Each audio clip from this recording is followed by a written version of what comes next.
नमस्कार विद्यार्थियों, मैं डॉक्टर कविता चौधरी, सहायक आचार्य भूगोल, श्री राधेश्याम आर मुरारका राजकीय महाविद्यालय झुंझुनू। जलवायु विज्ञान एवं समुद्र विज्ञान में आज का जो हमारा टॉपिक है वो है ज्वार भाटा। देखिए, वैसे तो समुद्री जल में अनेक प्रकार की विभिन्न प्रकार की गतियाँ होती हैं। इन गतियों में सर्वाधिक महत्वपूर्ण एवं गहनतम बिंदु तक के जल को प्रभावित करने वाली गति ज्वार है, जो कि ब्रह्मांडीय शक्तियों से उत्पन्न होती है तथा महासागरों की आकृतिक संरचना एवं पृथ्वी के घूर्णन से प्रभावित होती है। कहने का मतलब है कि ज्वार की उत्पत्ति का कारण ब्रह्मांडीय शक्तियाँ हैं, जैसे सूर्य चंद्रमा की स्थिति है, पृथ्वी की कोणीय दूरी है। उसके अलावा महासागरों की आकृतिक संरचना और पृथ्वी के घूर्णन से प्रभावित होती है। उत्पत्ति के अगर कारण देखें आप, तो कारणों में ब्रह्मांडीय शक्तियाँ हैं और प्रभावित करने के कारकों में महासागरों की आकृतिक संरचना और पृथ्वी के घूर्णन है। मतलब कई बार हम सोचते हैं कि ज्वार भाटा की उत्पत्ति का मुख्य कारण पृथ्वी का घूर्णन है। नहीं, आप अंतर समझें कि उत्पत्ति तो सूर्य और चंद्रमा की सापेक्षिक स्थिति है, उसके कारण होगी। मतलब ज्वार की या भाटा की जो उत्पत्ति हो रही है उसका मूल कारण है सूर्य और चंद्रमा की स्थिति। और तीव्र ज्वार होगा, निम्न ज्वार होगा, दीर्घ ज्वार होगा, ये जो कारण है उनके पीछे है महासागरों की आकृतिक संरचना और पृथ्वी के घूर्णन।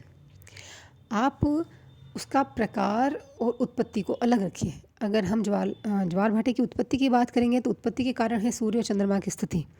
आप प्रकारों की बात करेंगे कि लघु ज्वार है, दीर्घ ज्वार है, तो वहाँ हम बात करेंगे पृथ्वी के घूर्णन से, जिसमें आप सूर्य चंद्रमा की कक्षाओं की बात कर सकते हैं कि जब अमावस्या है तब क्या स्थिति होगी, जब पूर्णिमा है तब क्या स्थिति होगी।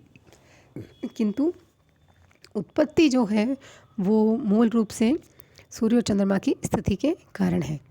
ज्वार से तात्पर्य समुद्र तल में एक निश्चित अंतराल के बाद तथा एक निश्चित अवधि पर होने वाले उत्थान से है, जो कि सूर्य एवं चंद्रमा के संयुक्त गुरुत्वाकर्षण बल तथा पृथ्वी के अपकेंद्रीय बलों के परिणामी बल से उत्पन्न होता है। मतलब है कि ज्वार समुद्र तल में एक निश्चित अंतराल के बाद आता है, एक निश्चित अवधि के लिए आता है। ज्वार के अंतर्गत जल का उत्थान होता है, समुद्र तल में जल का उत्थान होता है निश्चित अंतराल और निश्चित अवधि पर।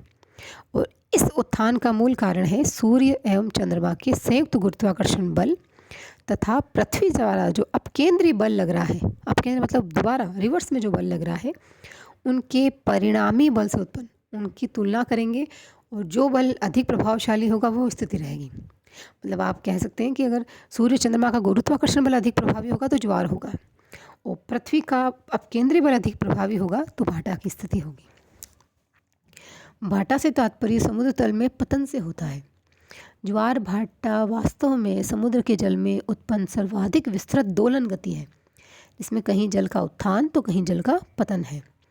एक विद्वान है मरे, उनके अनुसार सूर्य और चंद्रमा की आकर्षण शक्ति के कारण समुद्र तल के नियमित रूप से ऊपर उठने और जल के नीचे जाने की क्रिया को ज्वार भाटा कहते हैं। कि सूर्य चंद्रमा की आकर्षण शक्ति के कारण समुद्र तल का जल नियमित रूप से ऊपर उठे तो वो ज्वार है, और नीचे आए तो उसे भाटा कहा जाता है। अब हम बात करते हैं सबसे पहले यहाँ पर ज्वार उत्पादक बल, कि ज्वार किन बलों के कारण ज्वार उत्पन्न होता है। तो ज्वार उत्पन्न होने के निम्नलिखित कारण है। सबसे पहला है गुरुत्वाकर्षण बल तथा अभिकेंद्रीय बल। न्यूटन के गुरुत्वाकर्षण नियम के अनुसार दो पदार्थों के कणों के मध्य लगने वाला आकर्षण बल कणों के द्रव्यमान के गुणनफल का समानुपाती तथा उनके बीच की दूरी के वर्ग का व्युत्क्रमानुपाती होता है। कहने का मतलब है कि गुरुत्वाकर्षण का बल जो न्यूटन ने दिया है वो यूँ कहते हैं कि गुरुत्वाकर्षण बल क्या है कि जो दो पदार्थ हैं उन दोनों पदार्थों में जो कण हैं उनके मध्य लगने वाला आकर्षण बल, मतलब दोनों पदार्थों के कण एक दूसरे को आकर्षित कर रहे हैं, उनके द्रव्यमान के गुणनफल का समानुपाती, कि उनके द्रव्यमानों का गुणनफल कर दें आप, उसके समानुपाती है।